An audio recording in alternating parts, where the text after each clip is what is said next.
Car రెంట్‌కి తీసుకుని సరదాగా బయటకు వెళ్ళాలనుకుంటున్నారా? అయితే వెంటనే ఈ నెంబర్‌కి కాల్ చేయండి. నమస్తే, welcome back to Suman TV. నేను మీ సంజయ్. ఈరోజు మనతో పాటు ఉన్నారు గట్ హెల్త్ ఎక్స్పర్ట్ సార్డోనిక్స్ గారు. మ్యామ్తో మాట్లాడి అసలు ఈ గట్ హెల్త్ అంటే ఏంటి, అసలు ఈ గట్ హెల్త్ అనేది మనిషికి ఎలా ఉపయోగపడుతుంది, దీంతో ఎలాంటి రోగాలని మనం కంట్రోల్ చేసుకోవచ్చు అనే దాని గురించి మాట్లాడుకుందాం. నమస్తే మ్యామ్. నమస్తే మ్యామ్, ఈ గట్ హెల్త్ అనే పదం వినడానికి కొత్తగా ఉంది. అండ్ మనం చాలా చూసుకుంటే చాలా డిపార్ట్మెంట్స్ చూసుకున్నాం. హెల్త్లో చూసుకుంటే కార్డియాలజిస్టు ఇలా రకరకాలుగా, ఫిజియోథెరపీ అన్ని రకరకాలుగా. కానీ ఈ గట్ హెల్త్ అనేది కొంచెం కొత్తగా ఉంది. అంటే ఇప్పుడిప్పుడే సోషల్ మీడియాలో కానీ సంథింగ్ బయట ప్రజలకు కానీ తెలుస్తూ వస్తుంది. అసలు ఈ గట్ హెల్త్ అంటే ఏంటి, పూర్తిగా వివరిస్తారా మాకు? Sure, definitely. ఏంటి సంజయ్ గారు అంటే గట్ హెల్త్ అనగానే నథింగ్ బట్ మన digestion it will start from mouth. మన నోటి నుంచి జీర్ణాశయం ఏదైతే ఉందో దాని అంతటిని గట్ హెల్త్ అంటారు. గట్ అనగానే డైజెషన్, జీర్ణ వ్యవస్థను గట్ హెల్త్ అంటారు. సో చాలామంది అనుకుంటారు కడుపులోనే డైజెషన్ అవుతుందని. అది కాదు. సో డైజెషన్ అనేది మన నోట్లోంచి స్టార్ట్ అవుతుంది. అంటే అక్కడ లాలాజలం ఏదైతే ఊరుతుందో సలైవా, సో దాంట్లో ఉండే డైజెస్టివ్ ఎంజైమ్స్ కూడా ఈ డైజెషన్లో ఉపయోగపడతాయి. సో ఇక్కడి నుంచి మొదలైనది మలాశయం వరకు ఈ గట్ అనేది పొడిగింపబడుతుంది.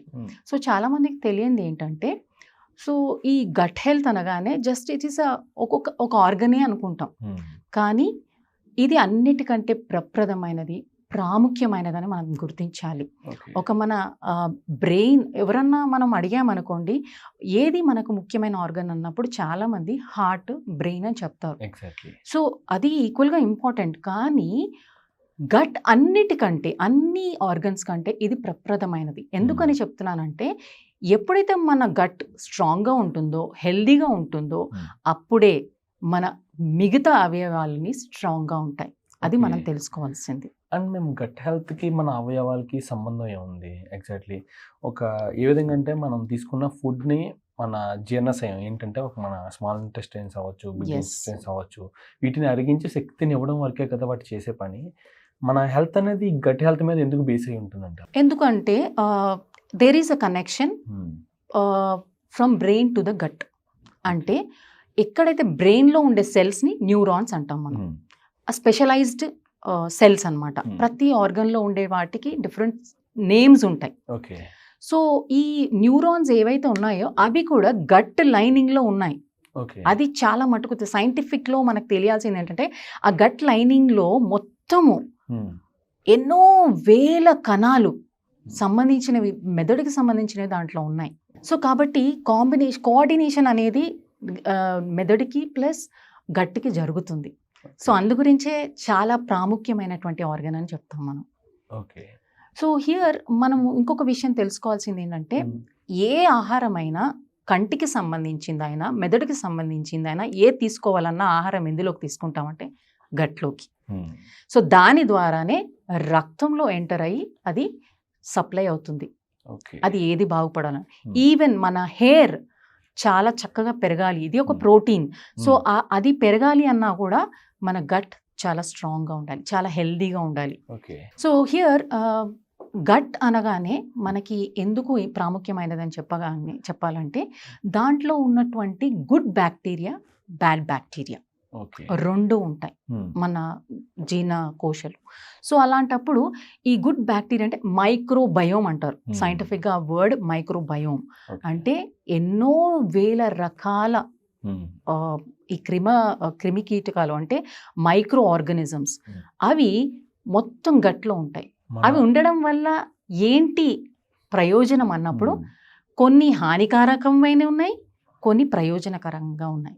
సో ప్రయోజనకరంగా ఉండే వాటిని మన బాడీయే పెంపొందిస్తుంది. దాన్ని మనం ఏమీ చేయనవసరం లేదు.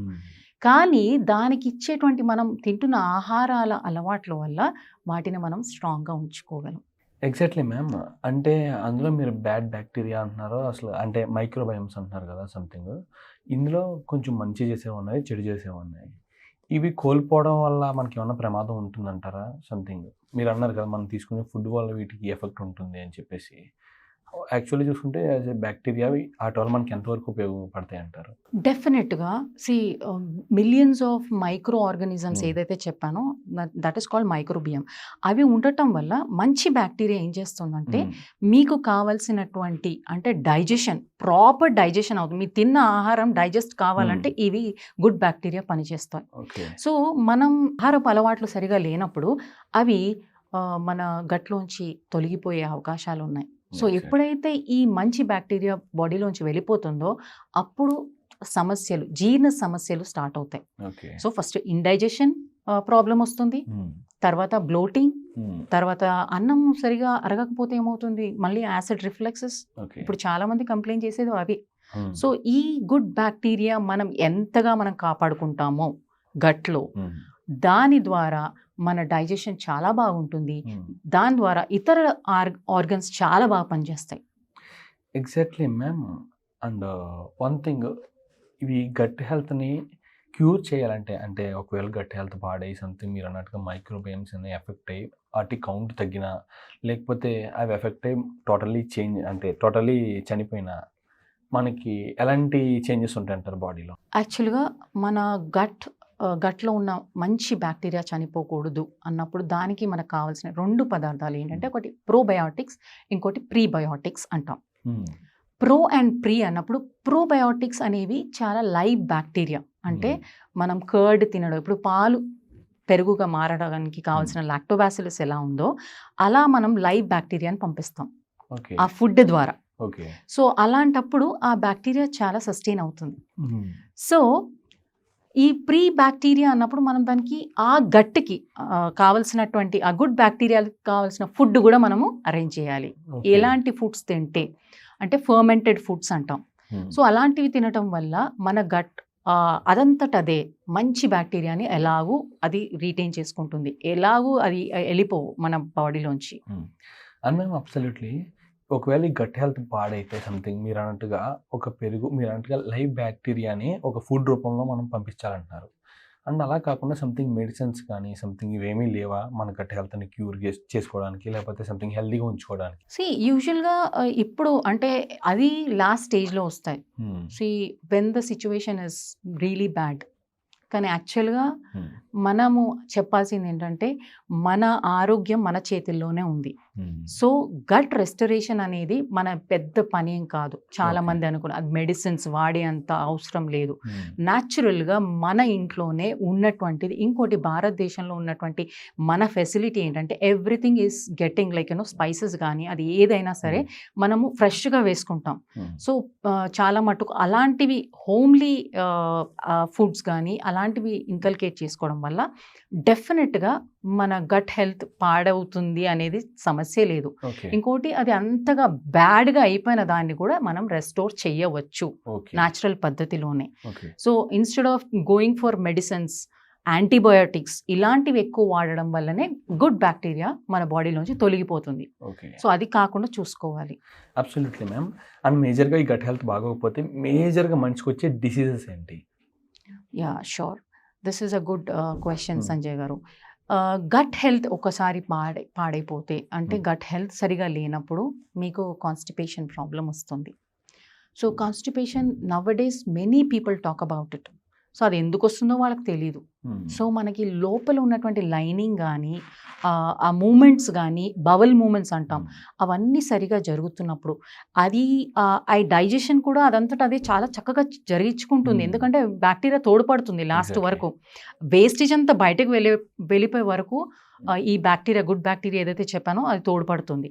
సో అలాంటివి డైజెషన్ కానప్పుడు ఏదైతే తిన్న ఆహారం అరగనప్పుడు బ్లోటింగ్ సమస్యలు వస్తాయి. యాసిడ్ రిఫ్లెక్స్ అంటే మన స్టమక్లో హైడ్రోక్లోరిక్ యాసిడ్ రిలీజ్ అవుతుంది పర్టికులర్ టైంలో. అంటే ఆహారం తినే దాంట్లో అంటే అందులో ఉన్న చెడ్డ బ్యాక్టీరియా ఏదో ఉందో వాటిని అన్నిటినీ చంపేసి అలాంటప్పుడు అంటే వేస్ట్ ఏది లోపలికి పోనివ్వదు. హైడ్రోక్లోరిక్ యాసిడ్ ఉన్నటువంటి దాని యొక్క ప్రత్యేకత. సో అలాంటప్పుడు ఈ యొక్క సమస్యలు ఎందుకు వస్తున్నాయి? IBS ఇలాంటి ప్రాబ్లం అంటే వాళ్ళకి ఏది తిన్నా పడదు చాలా మందికి సమస్యలు. అంటే బయటికి బర్పింగ్స్ వచ్చినట్టుగా సో అలాంటివి కనిపిస్తూ ఉంటాయి, శరీరం పైన, స్కిన్ పైన కనబడుతుంది. అంటే మీ గట్ సరిగా లేదంటే అది ప్రభావము శరీరం పైన, మీ జుట్టులో కానీ మీ స్కిన్ పైన ప్రభావం చూపిస్తుంది. ఓకే. సో మీ గట్ బాగాలేదని తెలిసిపోతుంది. ఇంకోటి స్లీప్ సరిగా రాదు, చాలా మంది అదెలా అవుతుంది అనేసి, ఈవెన్ అది కూడా ప్రాబ్లం అవుతుంది if your gut is not clean. So దానికి అప్పుడు మనిషి ఎదుర్కొనే సమస్యలు ఏంటంటే నిద్రలేమి సమస్యలు, ఇన్సోమ్నియా అంటాం. సో ఎందుకు ఆ నిద్రలేమి, దాని గురించి స్లీపింగ్ టాబ్లెట్స్ తీసుకుంటారు. సో యాక్చువల్గా రూట్ కాజ్ ఎక్కడుంది? Gut health. సో మీ గట్ శుభ్రంగా లేదని తెలిసిపోతుంది ఈ సమస్యలతోనే.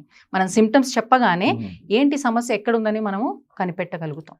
మ్యామ్ వన్ థింగ్, ఇంకొకటి, ఈ గట్ హెల్త్ పాడవడానికి కారణం ఈ జంక్ ఫుడ్స్ ఇవేనా, కాకపోతే ఈ జంక్ ఫుడ్స్ ఒకటేనా కారణం, లేకపోతే టైమింగ్స్ కూడా ఏమన్నా కారణం అవుతాయి? Absolutely what you said is, అంటే చాలా ఇంపార్టెంట్. ఏంటంటే ఆహారపు అలవాట్లు చాలా ఇంపార్టెంట్. ఇప్పుడు ఉన్నటువంటి లైఫ్ స్టైల్లో చాలామంది ఇన్స్టెంట్ ఫుడ్స్ ప్రిఫర్ చేస్తున్నారు. సో ఇన్స్టెంట్ ఫుడ్స్లో చేసేది ఏంటంటే ప్రాసెస్డ్ ఫుడ్, నూడిల్స్ కానీ ఇవ్వండి, ఏది ఇవ్వండి 2-3 మినిట్స్లో అయిపోతుందని చెప్తాం. అది తీసుకుంటే దాంట్లో ఉన్నటువంటి కెమికల్స్ లాంగ్ టర్మ్లో చాలా గట్ని డ్యామేజ్ చేస్తాయి. సో ఇన్స్టెంట్ ఫుడ్ తీసుకోవడం వల్ల వచ్చే నష్టాలు ఎంతో ఉన్నాయి, పిల్లల్లో ప్రభావం చూపిస్తుంది. అది జంక్ ఫుడ్ అయినా సరే, చిప్స్ అయినా సరే, ఇంకా బయటకు తెచ్చుకునేవి ఇమ్మీడియట్గా తినటం, అలాంటివి చేయడం వల్ల ఏమో ఆకలి తగ్గిపోతుంది. అంటే మనం తినేవే వాళ్ళు, ఐ మీన్ మనం తినే ఫుడ్స్నే కదా వాళ్ళు ప్యాక్ చేసి అమ్ముతున్నారు.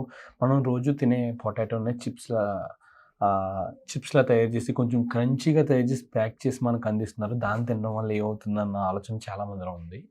ఒక నూడిల్స్ కానీ ఇలాంటివి వస్తున్నాయి. అలాంటి వాటిలో మేజర్గా వాళ్ళు ఏం కలుపుతున్నారో వాటి వల్ల మనకి ఎలా ఎఫెక్ట్ అవుతుంది?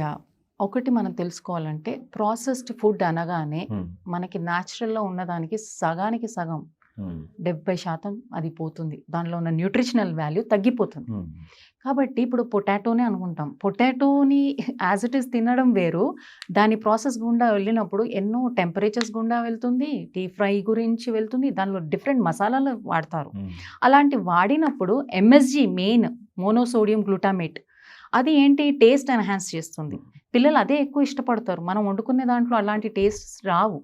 సో ఇలాంటి ప్రిజర్వేటివ్స్ వాడటం, ప్రిజర్వేటివ్స్ కూడా ఏం చేస్తాయి, షెల్ఫ్ లైఫ్ని దాన్ని ఇంక్రీజ్ చేస్తాయి. అంటే యాక్చువల్గా ఆర్గానిక్గా న్యాచురల్గా ఉన్నది దానికి ఇంత షెల్ఫ్ లైఫ్ అనేది ఉంటుంది, అది దాని తర్వాత పాడైపోతుంది.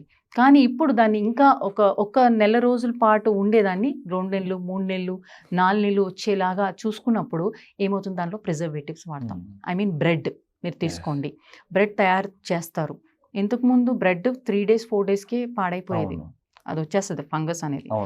కానీ ఇప్పుడు దాని ప్రిజర్వేటివ్స్ వాడటం వల్ల అట్లీస్ట్ 15 days పాడవట్లేదు. సో అది తినటం వల్ల ఏంటి ప్రాబ్లం వస్తుంది, డెఫినెట్గా మన గట్ ఎఫెక్ట్ అవుతుంది. అండ్ మ్యామ్ వన్ థింగ్, అసలు మనం అన్నట్టుకునే ఈ కంపెనీ ప్రాసెసింగ్ ఫ్రూట్స్లో ఏం వాడతారో నిల్వ ఉండడానికి ఎక్కువగా? అంటే మనం నార్మల్గా ఒక బంగాళదుంప చిప్స్ మనం ఇంట్లో చేసుకున్నామంటే, ఐ మీన్ ఒక పొటాటో చిప్స్ని ఇంట్లో కానీ చేసుకుని ఉంటే అవి విత్ ఇన్ ఒక 2-3 daysలోనే సంథింగ్ అవి మెత్తగా అయిపోతుంటాయి. అంటే గాలి పీల్చడం వల్ల వీటి వల్ల సంథింగ్ నిల్వ ఉండవు ఎక్కువ రోజులు. కానీ అవే పొటాటో చిప్స్ కానీ సంథింగ్ ఏదన్నా వేరే ప్రోడక్ట్స్ కానీ ఏమైనా చూసుకుంటే అవి మంత్స్ ఆఫ్ పీరియడ్ వరకు కూడా అవి అలా నిల్వ ఉంటాయి. అసలు ఏం కలుపుతారు వాటిలో, వాటి వల్ల మనకి ఏమన్నా ఎఫెక్ట్ అవుతుందంటారా? అది లాంగ్ టర్మ్లో చాలా ఎఫెక్ట్ ఇస్తుంది. నేను చెప్పాను కదా, like different kinds of preservatives కానీ, ఎమల్సిఫైయర్స్ కానీ, కలరెన్స్, డిఫరెంట్ కలర్, ఆ కలర్ రావడానికి కూడా మనం వాడడానికి డిఫరెంట్ కలర్స్ వాడతారు. సో కంటికి చాలా ఆకర్షణీయంగా కనిపించాలి, తినగానే టేస్టీగా అనిపించాలి. సో వాళ్ళ ఉద్దేశం ఇది ఒకటే కేవలం. అంటే వెన్ వీఆర్ బయింగ్ సంథింగ్, ఇప్పుడు బయట మనకి పిల్లలు ఎందుకు ఇష్టంగా ఇవి బర్గర్స్ కానీ లేకపోతే పఫ్స్ కానీ ఇవి ఎందుకు ఇష్టపడతారు? సో దాంట్లో వాడేటువంటి కెమికల్స్ సంగతి అంటే చాలా మైక్రోగానే వాడతారు, కానీ ఇవి డైలీ బేసిస్లో రెగ్యులర్గా తినటం వల్ల వచ్చే నష్టాలు ఎవరికి తెలియదు. సో అదొకటి మనం గుర్తుంచుకోవాలి. సో ఆ ప్రిజర్వేటివ్స్, ఆ కలరెన్స్ మనకి లాంగ్ టర్మ్లో అంటే ఎంతగా బ్యాడ్ ఇంపాక్ట్ ఉంటుందో తెలుసుకుంటే మనం వాటి జోలికి వెళ్ళం. Thank you ma'am, thank you very much. And gut health గురించి అండ్ మనం తీసుకునే ఫుడ్స్లో ఎలాంటి చేంజెస్ ఉండాలనే దాని గురించి కూడా ఎంతో డీటెయిల్గా వివరించారు. అండ్ అంతేకాకుండా ఇంకో సెషన్లో మన లైఫ్ స్టైల్ గురించి వాటి చేంజెస్ గురించి కూడా మాట్లాడుకుందాం. Thank you ma'am, thank you very much. Thank you. Sure.